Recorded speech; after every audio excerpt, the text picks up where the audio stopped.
Let's start off. Your family is one preachers and priests. Yep.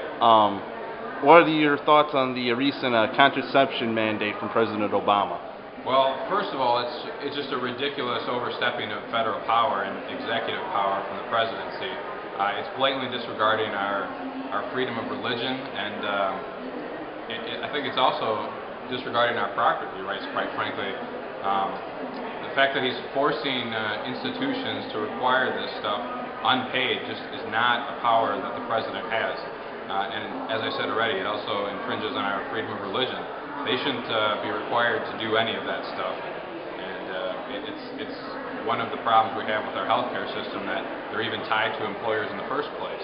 So, or the insurances, tied to your place of employment. So it all kind of steps forth from the federal government and the presidency specifically having too much power long past what the founders of the Constitution intended. All right.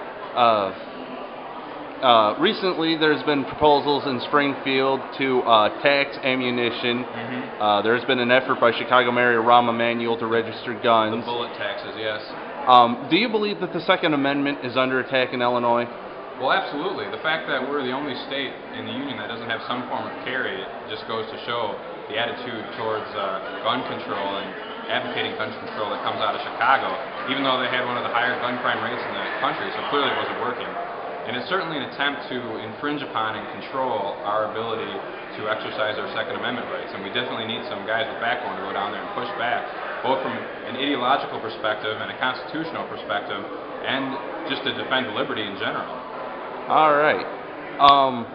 About a year ago, the state of Illinois passed what's known as an Amazon tax. Mm-hmm. The passage of that tax directly caused Roscoe, Illinois-based Fat Wallet, to move to Wisconsin. Mm-hmm. Do you favor the repeal of that tax?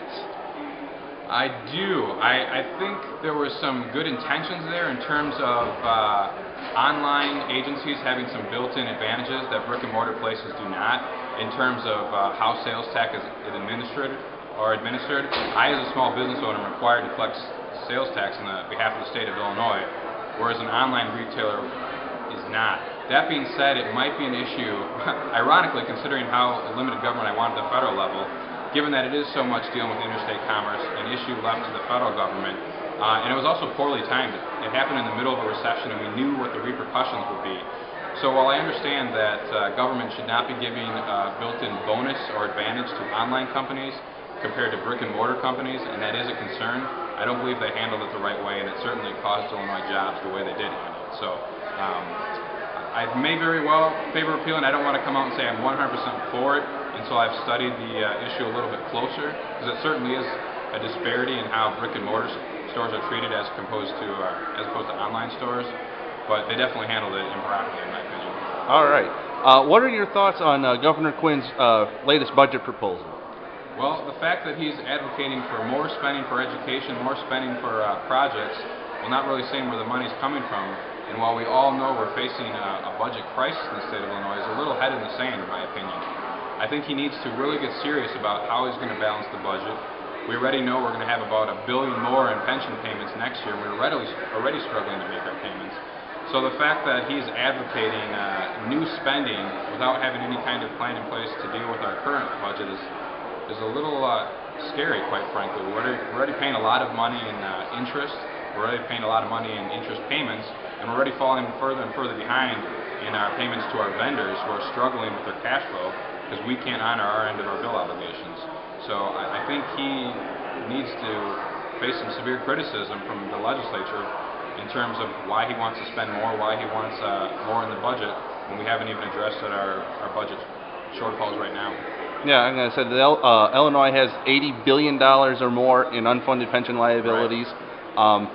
In the next few years, our late bills are expected to become over $15 billion. Yeah. There are commentators that compare Illinois to be in an even worse economic shape than Greece. What are your thoughts? Well, I think we really need to get serious about balancing the budget. The last 2 years, we've paid about $100 million just in late payments in interest on the bills we're behind. Now, that is not the interest we pay on our total debt load. That is just interest on our late payments to our vendors, and it's certainly having an economic hit as they try to cash flow, as I mentioned earlier, are not getting the money we promised them. We got places that are over a year behind in getting payment. It's basically, we're bankrupt, but we're forcing our bankruptcy issues upon our vendors and just not paying our bills. And I don't know if it's as bad as Greece or not, but it's definitely a severe problem, and we're heading the wrong direction. We're going deeper and deeper in debt, and it's just not something Illinois can sustain. We need to get serious.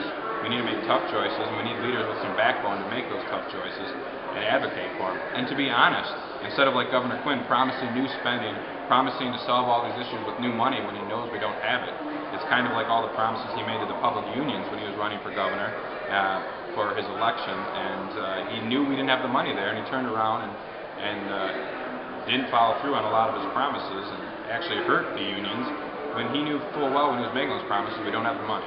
So it comes down to the fact that we do not have the money. We can't keep making promises that we know we can't keep.